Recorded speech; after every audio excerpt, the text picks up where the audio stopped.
mata bayi itu kuning, jadi lahir umur berapa hari terus badannya kuning, akhirnya Oh, ke rumah sakit. iya, jadi bayi itu Bantul. sebenarnya sebagian besar atau 90% bayi itu lahir kuning. Nah, tergantung dia itu seperti apa penanganannya.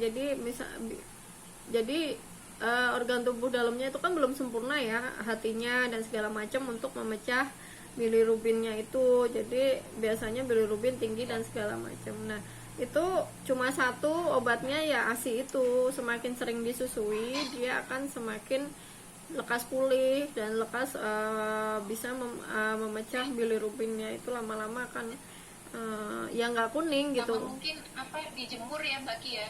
Ya, ya kalau Ya, dijemur itu segala usia sih sebenarnya harus jemur gitu. Tapi ya kalau bayi-bayi ya itu biar optimal mendapatkan penyerapan lah segala macam seperti itu, dan dia juga gerah kan. Jadi nanti akan nenen dengan harapannya bisa nenen dengan optimal gitu. Jadi nggak banyak bayi yang kuning karena sakit. Jadi kuning tuh ada dua, kuning karena dia sakit kuning, bener-bener sakit kuning, atau kuning karena bilirubinnya tinggi ya. Nah, bilirubin tinggi ya karena itu, karena dia masih belajar nyusui. Nah, dari situ ibunya jangan buru-buru galau, lekas-lekaslah cari bantuan, mesti ngapain, mesti gimana. Kayak gitu aja sih Mbak, maksudnya. Nah ini saya baca buku nih, ada manfaat menyusui itu bayinya tuh lebih tahan stres, bener ya Mbak Ki ya? Ya, ya karena kan dia selalu mendapatkan hormon cinta ya dari ibunya. Nyusunya yang nyusunya sempurna, optimal, makanya minimal 2 tahun. Karena kan di atas 2 tahun itu vitamin C-nya tinggi, 95%. Dia udah main kemana-mana, udah jalan-jalan gitu, udah pegang macem-macem. Nah, biasanya antibodinya lebih tinggi di ASI itu. Makanya apalagi pandemi gini, sebaiknya menunda untuk menyapih gitu. Jadi yang terbaru itu seperti itu ya. Nanti mungkin bisa jadi obrolan kita berikutnya, termasuk yang tadi ya, yang ibu hamil tandem nursing sekalian nyapih. Tapi kalau pandemi ini memang bagi yang berencana menyapih sebaiknya ditunda, karena memang sebenarnya nggak ada ruginya sih nunda nyapih gitu. Mau usia berapapun anak manusia itu akan menyapih sendiri, paling nggak di usia 4 tahun itu memang ada penelitiannya. Tapi saya rasa sebelum usia itu biasanya sudah banyak yang disapih gitu. Oke. Terus apa nih? Apa nih? Ibu hamil perlu pengetahuan apa lagi nih? Ibu hamil perlu tahu apa? Kita cari tahu itu Bu. Biasanya kalau hamil kan pada bikin birth plan nggak?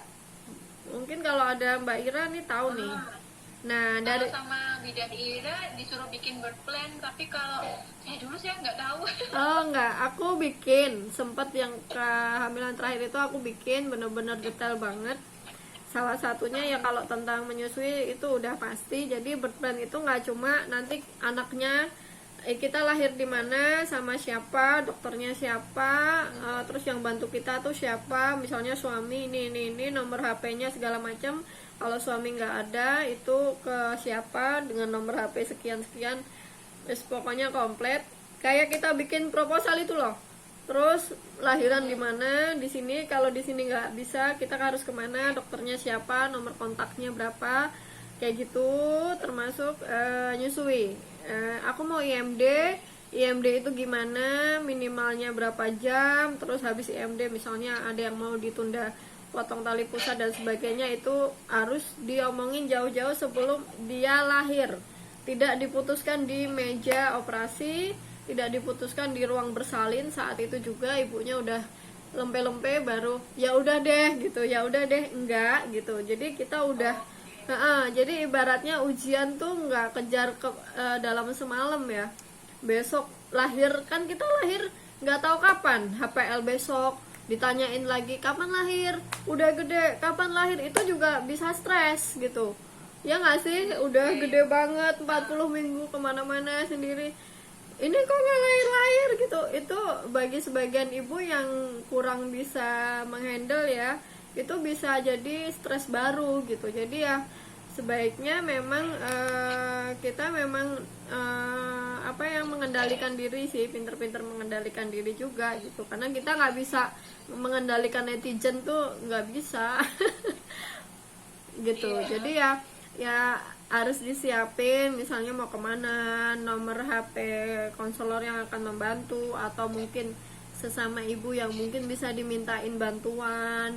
Nah nanti kalau aku masih lapar, masih haus, aku bisa order ke siapa yang mungkin mau booking catering dulu selama sebulan sampai bener-bener nyaman. Jadi kalau saran saya minimal banget 40 hari itu penting ya, bukan itu karena Jawa, tapi itu mengembalikan body semuanya. Dan saya pernah baca juga idealnya itu 3 bulan itu ibu pasca bersalin tuh nggak ngapa-ngapain, cuma kasur, makan, mandi, pipis gitu. Jadi banyak-banyak di kasur, karena memulihkan tubuh itu habis lahiran itu emang butuh waktu ya. Apalagi normal mau sesar, semuanya itu keren dan butuh diperhatiin gitu. Jadi ya jadi memang keluarga harus siap mendukung ya,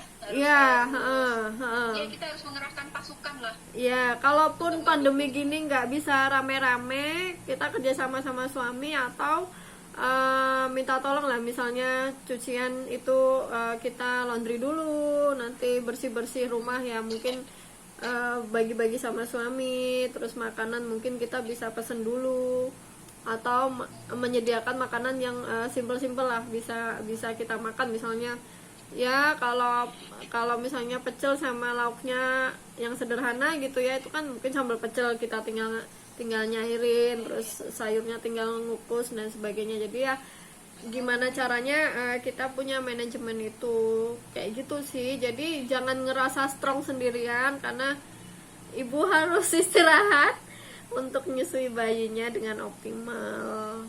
Oke. Terus ini Mbak Ki, tadi kan disebutkan kalau misalkan ada apa-apa, ada konselor yang harus dihubungi siapa. Nah, bunda-bunda ini Mbak Kiki ini adalah salah satu konselor laktasi. Jadi biasanya datang langsung ya. Tapi kalau pandemi gini gimana Mbak Ki? Ya biasanya kalau pandemi gini, kalau tidak urgent sekali ya saya nggak datang, jadi online dulu. Kalaupun harus datang, biasanya via online dulu, begini-begini apa yang dialami ibu. Jadi nanti sampai lokasi itu saya tinggal bantu yang actionnya lah gitu. Jadi nggak terlalu lama di lokasi, dan ibu juga sudah tidak perlu menceritakan dari nol lagi riwayatnya. Kan riwayatnya macam-macam tuh, ada yang ya macam-macam lah seperti itu. Jadi nggak dari nol. Via WhatsApp ya Mbak Ki ya.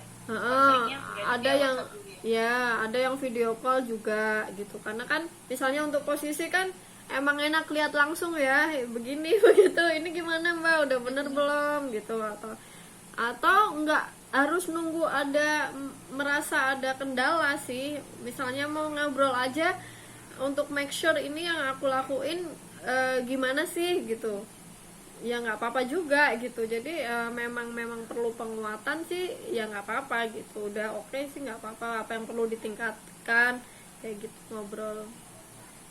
Oke. Nah ini seru banget nih yang hari ini masih berapa menit nih? Masih berapa menit? 6 menit. Nah 6 menit ke jam 2. Oh ya Allah, nggak berasa.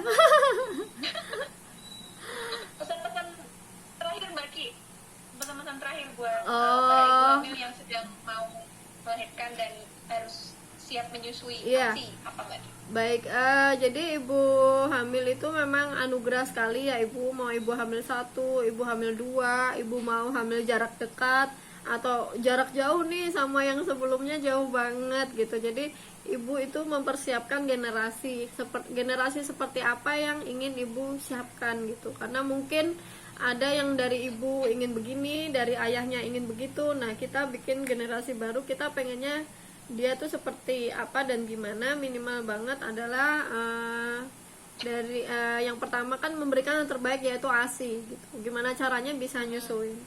Kalau awalnya udah bener ASI, kita mesti kemana, nyarinya ke siapa, nyarinya juga yang tepat ya, nggak hanya ke info-info kata netizen begini-begini, nggak, kita harus cari tahu. Nah biasanya kita kesananya tuh akan mencari kebenaran yang lebih oke tuh, misalnya wah ASI-nya udah bagus, MPASI-nya gimana nih biar bagus, udah MPASI-nya kesana kita ngobrolin lagi, wah ini tumbuh kembang biar bagus kemana, jadi seterusnya akan cari yang terbaik gitu. Seperti itu sih, semuanya berawal dari ASI, disiplin dari ASI, ngatur, anak bisa ngatur sendiri dirinya cukup apa enggak nyusunya dari dia nyusu langsung gitu, jadi beri kepercayaan ke bayi juga gitu. Ini ada pertanyaan lagi nih Mbak Ki. Dari buku Bunda ini sebaiknya sebelum melahirkan, sorry, ini yang bawahnya, selama 3 hari pertama habis lahiran saya biasanya masih sulit keluar ASINya, jadinya 2 kali lahiran anak jadi kuning, sarannya apa ya Mbak biar cepat keluar ASINya? Ya, tadi sebelumnya hampir sama ya sama pertanyaan yang sebelumnya itu, biar ASI cepat keluar. Sebenarnya sebenarnya tuh ASI ada gitu. Gimana biar kadang ibu sendiri yang nggak ngerasa ASI ada karena hanya cuma setetes banget, cuma 1 sendok gini, itu untuk bayi umur 3 hari itu udah cukup gitu. Karena dia lambungnya itu kecil banget, itu segini Mbak, sekelereng yang kecil, sebiji kelengkeng. Nah segini nih, nah kayak gini, itu kecil banget gitu. Jadi 2-3 sendok teh itu udah cukup buat dia. Mungkin kita nggak kerasa, tapi semakin lama dihisap itu akan semakin banyak. Jadi tipsnya kalau mau nyusui ASI cepat keluar, susui saja, nggak ada yang lain. Susui terus. Jadi jangan kasih kendor. Jangan apa? Jangan kasih kendor. Jangan kasih kendor.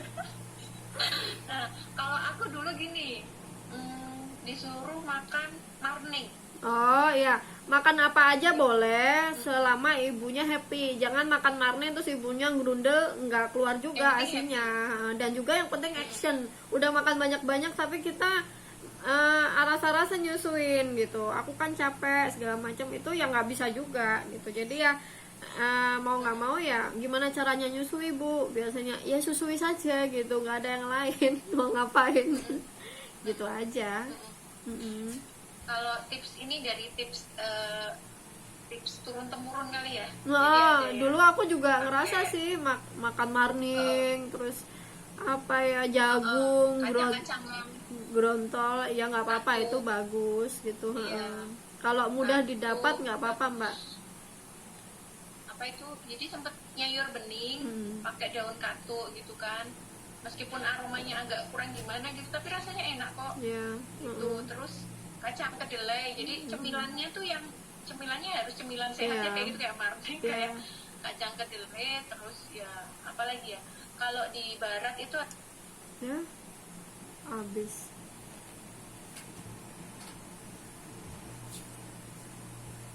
Sudah kakak bed GTW apa Mas?